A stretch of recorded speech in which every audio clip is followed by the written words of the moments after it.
You know, sometimes a meeting isn't just a meeting. On the surface, this one in Jerusalem was all about a fragile ceasefire in Gaza. But if you dig just a little deeper, well, you start to see a blueprint for something much, much bigger. A plan that could reshape the entire Middle East. Let's break it down. So, here's how we're going to break this all down. First, we'll dive right into that high-stakes meeting. Then, we'll look at what's really at stake, this idea of a bigger prize.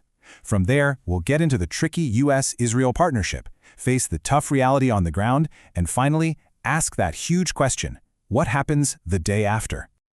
All right, let's kick things off with that pivotal meeting in Jerusalem. What was actually said behind closed doors?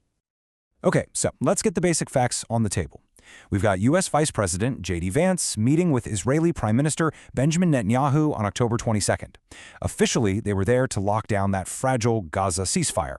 But, and this is the important part, the real agenda was way more ambitious. Right, because this ceasefire, it's not the end of the story. For the U.S., it's actually the beginning. It's the key to unlocking a much bigger prize. And you don't have to take my word for it.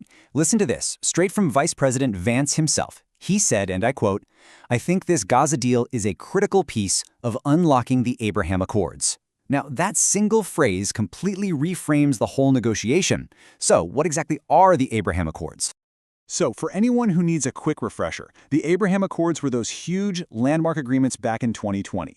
That's when countries like the UAE and Bahrain basically normalized their relationships with Israel. The thinking here, the big strategic play, is that if they can just solve the Gaza conflict, it might just convince more Arab nations to get on board.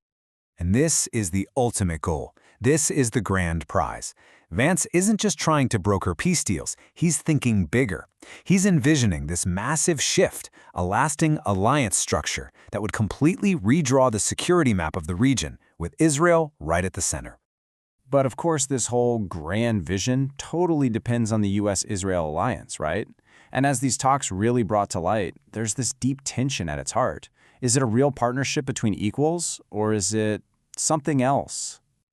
You can really feel that tension in what Prime Minister Netanyahu said. He pushed back hard against this idea that Israel is just a client state.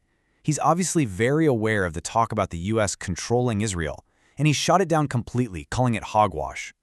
So you have both leaders really pushing this idea of a partnership. Vance is on record saying, we want a partnership. But then, you have the hard reality. You have the numbers. The fact is, the U.S. supplies something like 68% of Israel's foreign-sourced weapons, and that single fact just creates this incredibly complex dynamic that really defines their whole relationship.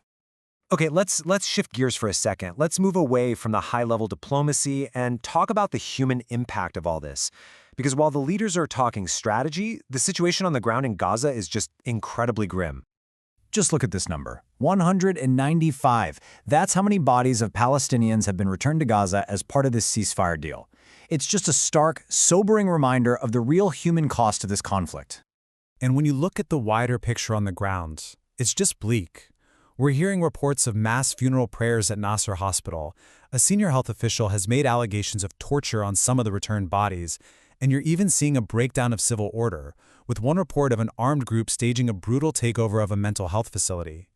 At the same time, the heartbreaking process of identifying deceased Israeli hostages is also still going on. And all of this brings us to the final, and maybe the toughest, piece of this whole puzzle. What on earth happens to Gaza after the fighting actually stops? This is the question that just hangs over everything.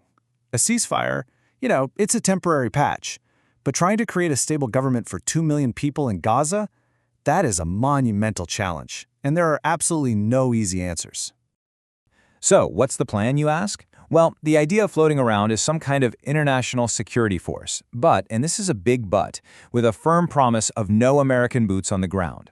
Even Netanyahu himself admits this is not going to be easy, and you can already see the friction points, like the idea of Turkey playing a role, which Netanyahu flatly rejected. And so, this is where we're left, with this one huge central question.